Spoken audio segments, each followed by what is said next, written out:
I thought maybe in today's video we would do something a little bit different. There's been this story about the push to go out to Groom Lake to kind of force the issue with numbers. Maybe that'll work, maybe it won't, I don't know. But there's always been this little subtle problem with these reports of these TR3Bs, and I've never brought it up, and I've never heard anyone else bring it up. And I'd like to cover that in today's video, and also show you something that I found at Groom Lake that might give credence to this belief that there's something out there other than what they're saying. Now, this picture I have up shows two, well, I guess normal aircraft next to what looks like one of these triangular craft. Now, the difference here is subtle.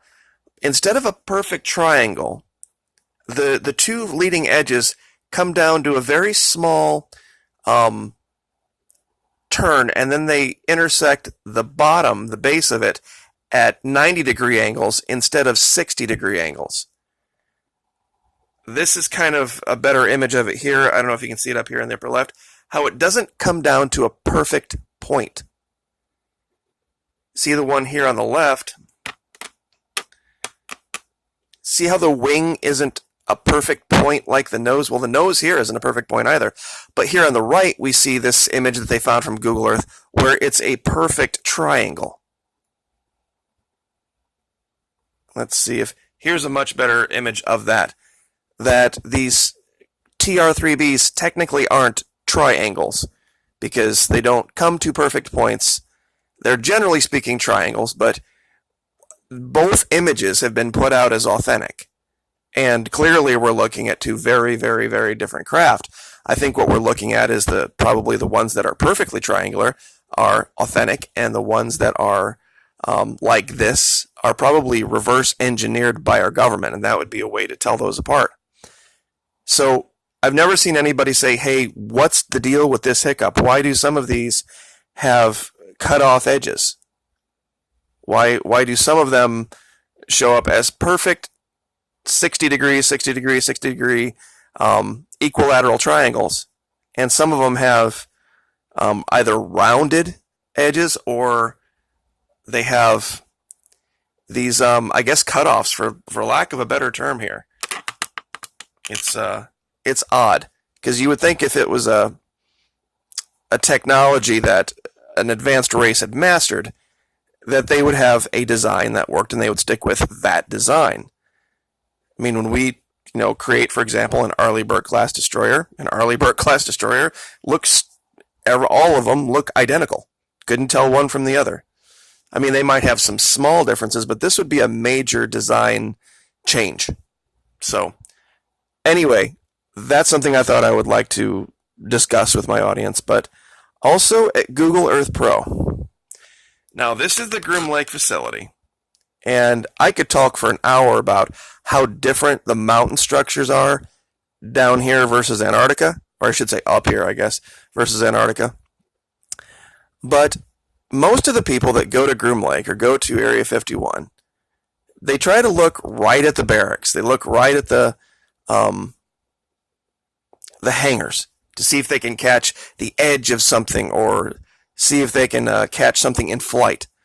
Well, way out here off to the east, there is this little tiny scrabbly road. It's not paved or anything. But out in the middle of it, there is this very clearly cleared away perfect square. And when you zoom in, you see this perfect-ish triangle. Now, if this were a place where they were launching and landing, there would, of course, be probably some areas that didn't look so perfect, but this is very clearly a triangle when you look at this. And the odd thing about it is that it's equidistant on all three sides. When you measure this out, it's exactly 100 feet by 100 feet by 100 feet, which would preclude any natural formation. The odds of something like that being natural out here is remote, especially when you look at the fact that they've clearly cut away the scrub in a perfect 90-degree square here. And of course, these sides are all equidistant as well. And to give you an idea where this is from the main barracks, or the main hangars. That's over here. This is usually where everybody looks. Here's the big lake bed. But way over here, out on this little scrabbly road, that there's really only 2 ways in and 2 ways out, you find this very curious formation.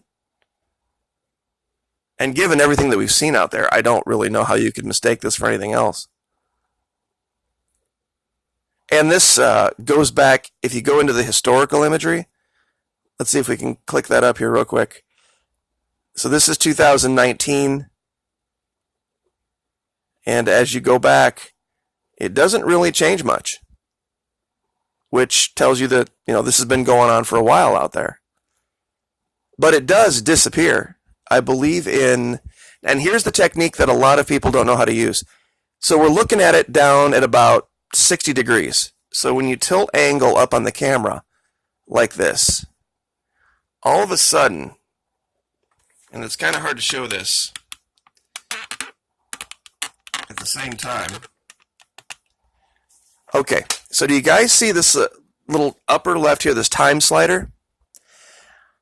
When you tilt the angle up at a very shallow angle like this, all of a sudden you get a lot more imagery in the sense that there are these little white lines that appear along this blue bar.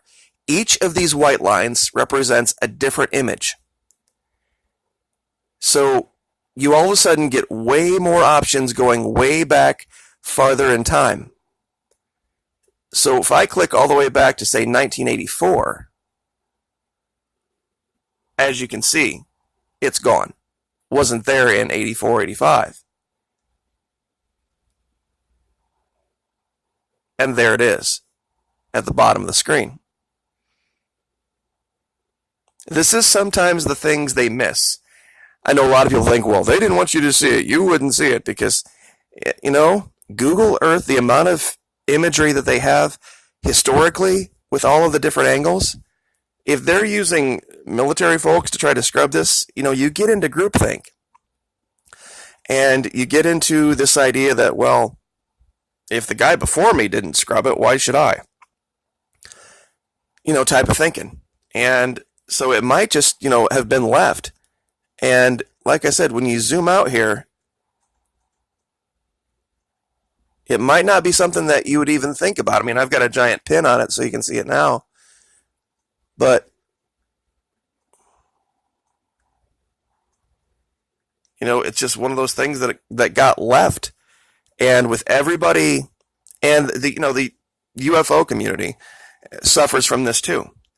They want to have that perfectly clear image like they saw in Independence Day or they saw in some other sci-fi movie of this perfectly, shaped craft moving through the skies that you could identify.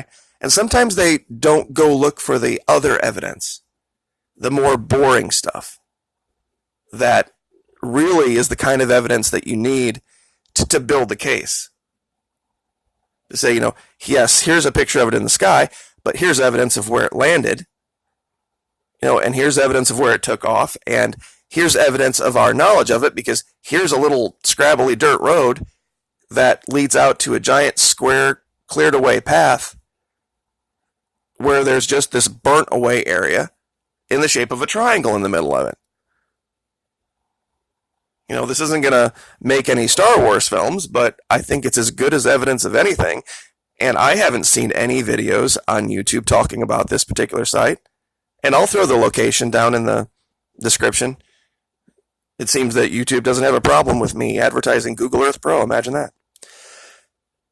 But just wanted to touch base on this for you guys and do a little bit of a change up. Hopefully I can get other videos to be reviewed by Google and YouTube, and they will allow them to go forward. But until then, Kyle Kulinski has a wonderful video out talking about what's happening to guys like me, channels like this. And it's not politics. It's happening to the left. It's happening to the right. David Pakman did an investigation, and he's pretty much an avowed leftist, and he's gotten clobbered all of us have. This month, particularly, this new version of the AI rolled out in May and came into full force about this month. And I am telling you, there are channels out there that are just getting independent news, independent media. It's frightening. It's frightening. I'm actually kind of blessed to have the Antarctica investigation under my belt with 50 videos, because they seem to be immune to the censorship and to the recommended videos paradigm. So, but anyway, I will leave that there. Thank you guys for your support. I appreciate it. Like, share, subscribe, and we will see you next time. Thank you.